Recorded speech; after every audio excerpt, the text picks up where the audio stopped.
Terima kasih Anda masih bersama kami dalam Sampurasun ya. Nah, kali ini kita akan membahas perihal sastra Indonesia.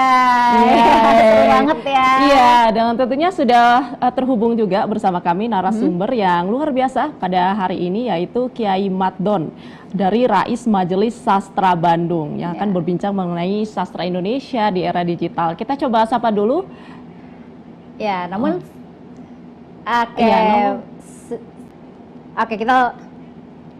kita langsung saja ke Kang Maddon ini selaku Rais Majelis Sastra Bandung ya. Halo, selamat siang Sampurasun, Kang Maddon, apa kabar?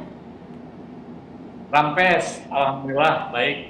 Alhamdulillah ya, baik. Kang Maddon, ini kan kemarin Majelis Sastra Bandung baru saja milad ya ke-15 gitu. Nah, sebelumnya boleh dong dijelaskan dulu ini kepada pemirsa Sampurasun TVRI Jawa Barat, Majelis Sastra Bandung ini apa sih dan kegiatan ini apa saja nih, Kang Maddon? Ya, Majelis Sastra Bandung itu komunitas sastra yang ada di Bandung, didirikan tanggal 5 Januari 2009 di Gedung Indonesia Menggugat.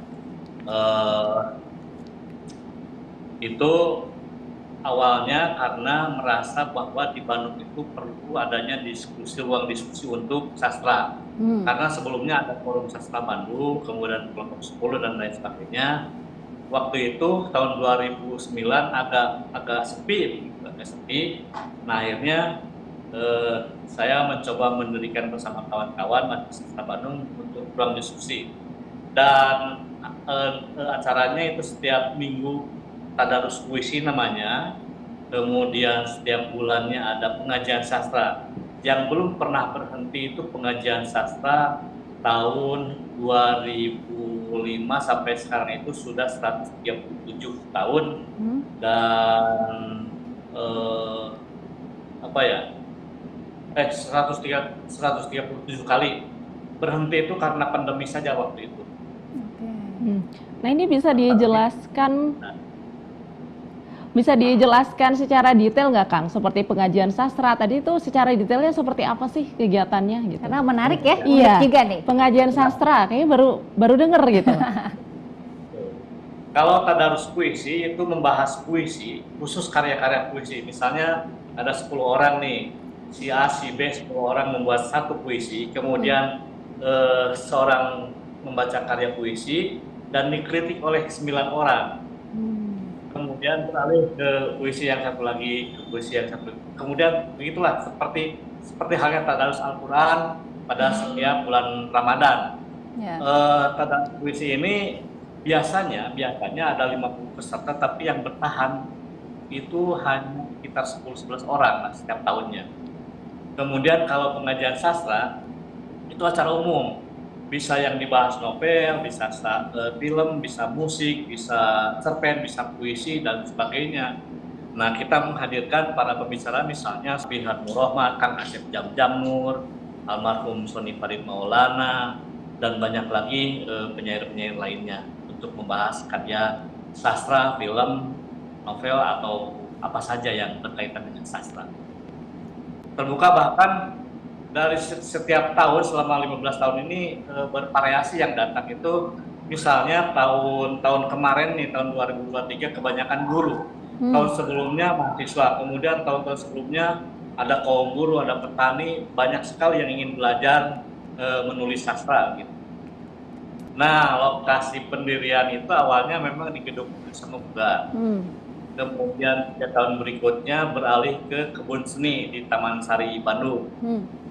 Berikutnya lagi berpindah sekitar 4 tahun di situ, berpindah ke Studio Jehan, Studio Lukis. Setelah itu pandemi ya, sekarang di Kedai Jante di Perpustakaan Haji Prosidi.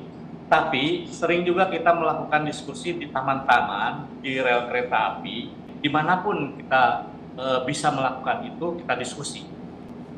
Ya, bisa lihat pengumuman di Facebook atau di Instagram. Instagramnya Majelis Sastra Bandung, Facebooknya Facebook saya aja, Kiai Maddon. Nah, yang datang itu tidak dipungut biaya dan tidak ada persyaratan khusus di Majelis Sastra Bandung untuk menjadi anggota. Karena anggota Majelis Sastra Bandung itu tidak disyaratkan untuk menjadi anggota. Jadi yang datang begitu saja, yang pergi begitu saja. Jadi tidak dibatasi begitu. Sampai saat ini, menurut data yang kami himpun dari berbagai acara selama 137 kali pengajian sastra, itu ada sekitar 6.000 orang yang datang dengan orang yang berbeda. Penjelasannya Pak Paradeh mengenai eksistensi sastra Indonesia nih di era digital saat ini seperti apa? Oh iya, ya sastra digital itu seperti saya sebutkan bahwa awalnya sastra cyber tahun 2001 itu dicetuskan oleh kawan saya, salah satu kawan saya, Nanang Suryadi, kemudian ada almarhum Iwan Sutrimuna, kemudian Mbak Medi Lukito. Nah, ini awal dari sastra digital yang kemudian mendapatkan banyak kritik karena kemudian sastra digital tapi dibukukan, tapi membuat buku. Nah ini ongkos sastra digital tapi ingin buku. Nah itu juga dipertanyakan. Tapi yang paling penting adalah sastra digital ini menjadi bagian penting dari sejarah sastra Indonesia yang kemudian muncul ada diksi-diksi baru, kemudian ada format-format baru dalam kesusastraan Indonesia. Saya pikir teknologi tidak bisa dibendung dan apapun bisa masuk ke dalam teknologi termasuk sastra. Ya, saya kembali mengatakan bahwa era teknologi tidak bisa dihindari dari apapun ya. Munculnya sastra digital ini membuat ada diksi-diksi baru dari karya sastra itu sendiri. Misalnya kita tidak dulu sebelumnya tidak mengenal apa yang disebut handphone. Kemudian ada diksi WhatsApp, ada diksi apalagi status WhatsApp, SW dan sebagainya. Nah, diksi-diksi yang baru ini kemudian memperkaya sanah bahasa Indonesia dan sastra Indonesia, yang kemudian juga para sastrawan, para penyair bisa mempublikasikan karyanya, tidak selalu harus sastra koran, kan bisa karya kita bisa ditayangkan langsung di Facebook, di Instagram, di TikTok, bahkan kemudian dan di YouTube, baca puisi dan sebagainya. Jadi ada kemudahan-kemudahan tertentu, kemudian ada kelemahan-kelemahan tertentu. Kelemahan tertentu misalnya ketika orang ingin menjadi penyair karena nulis sekali di Facebook kemudian menyebut dirinya penyair gitu.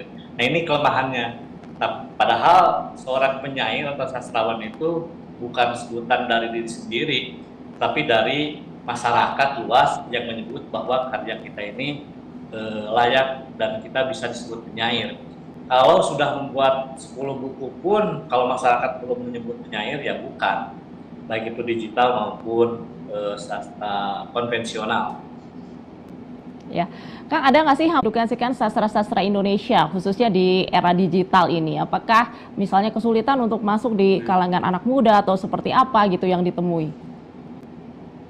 Selama ini memang belum ada hambatan. Hambatannya itu soal waktu saja, soal waktu. Tidak ada hambatan karena apa ya? Secara digital kita dengan mudah mengundang kawan-kawan melalui Facebook, melalui grup WhatsApp, melalui apa saja bisa mengundang mereka. Hambatannya karena manusia ini kadang-kadang kan terbagi dengan kerjaan yang lain. Bagian juga sibuk dengan persoalan real. Mungkin ada harapan nih, terakhir ya, harapan dari Kang Magdon mengenai sastra Indonesia, khususnya di era digital ini ke depannya ingin seperti apa, Kang? Ya, saya pikir harapan kepada kawan-kawan yang masih muda, yang masih ingin berkarya, teruslah menulis, karena menulis itu adalah sejarah untuk kita kembangkan ke masa depan. Misalnya suatu saat bisa dipakai oleh anak cucu kita nanti. Ya, kalau menjadi penyair harus mau menulis dan bisa menulis gitu ya, Kang ya. Dan kalau mau ingin mengembangkan nanti silakan juga untuk main-main ikutan ke majelis sastra ya, ikutan pengajian sastranya, kemudian juga tadarus puisinya gitu ya, Kang ya. Dan info-infonya nanti bisa ada di media digital juga ya, di Instagram ada, bahkan di Facebook Kiai Matdon juga ini juga pasti akan di-share gitu ya untuk informasinya. Betul. Baik, atur nuhun sudah bergabung bersama kami. Ini Kang Kiai Matdon, Rais Majelis Sastra Bandung di Sampurasun edisi hari ini. Sukses terus Kang dan ditunggu terus untuk karya-karya berikutnya ya untuk Majelis Sastra Bandung. Siapa tuh hatur nuhun, selamat siang Sampurasun Kang Matdon.